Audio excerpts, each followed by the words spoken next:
Thaís? Tudo ótimo, Pedro Campos, bom dia para você, para todo mundo que está conosco aqui nessa segundona, semana começando, na Rádio Bandeirantes e na Band News TV. Depois da Venezuela, Pedro, Cuba entra agora no foco do governo Donald Trump.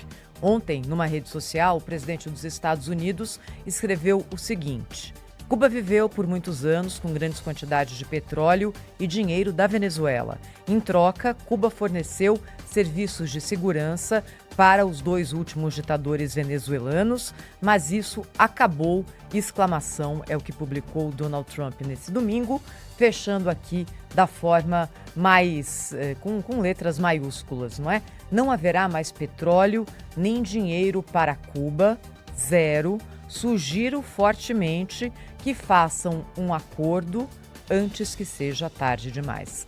Demorou para que essa história da Venezuela batesse em Cuba, por vários motivos, mas o principal deles é o envolvimento direto de Marco Rubio, o secretário superpoderoso de Estado dos Estados Unidos, que foi a inteligência por trás da ação que removeu Nicolás Maduro do poder na Venezuela. Ele é americano, nascido na Flórida, em Miami, mas é filho de imigrantes cubanos e tem ligações muito fortes familiares com a ilha caribenha.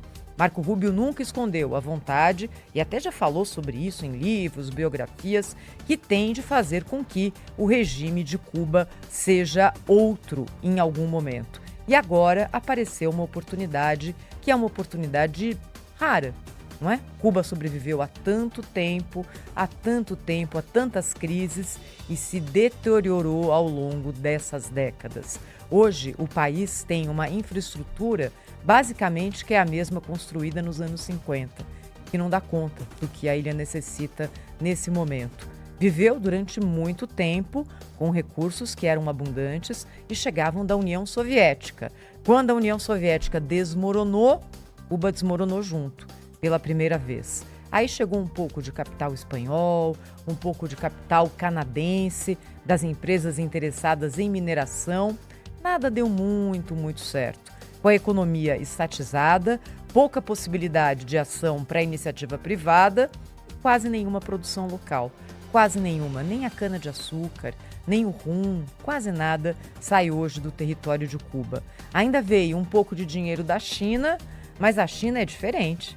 A China quer retorno, a China empresta e cobra. E isso não acontece na ilha que foi governada durante tantos e tantos anos por Fidel Castro e segue hoje no mesmo regime socialista.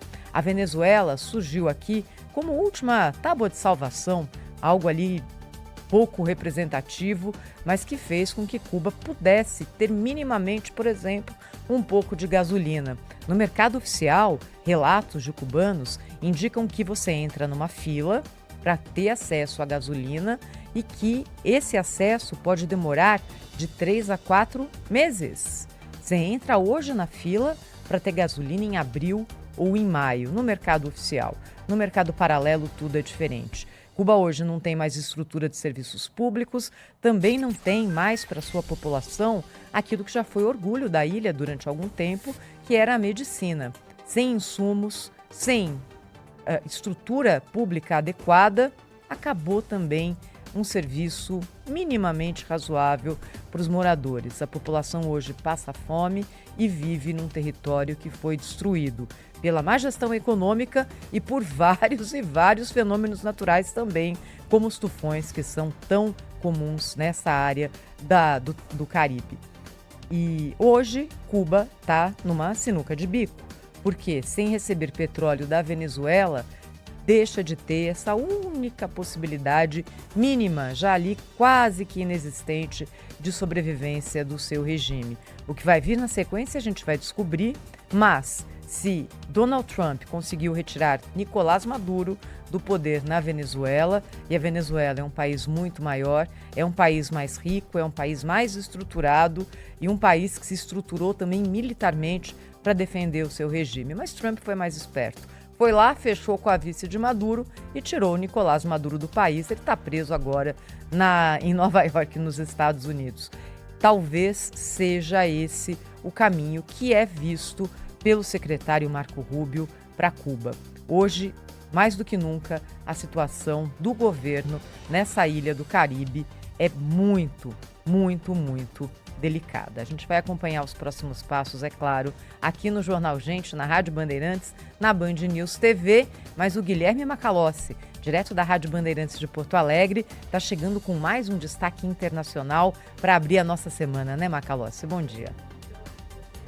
É isso mesmo, Thaís.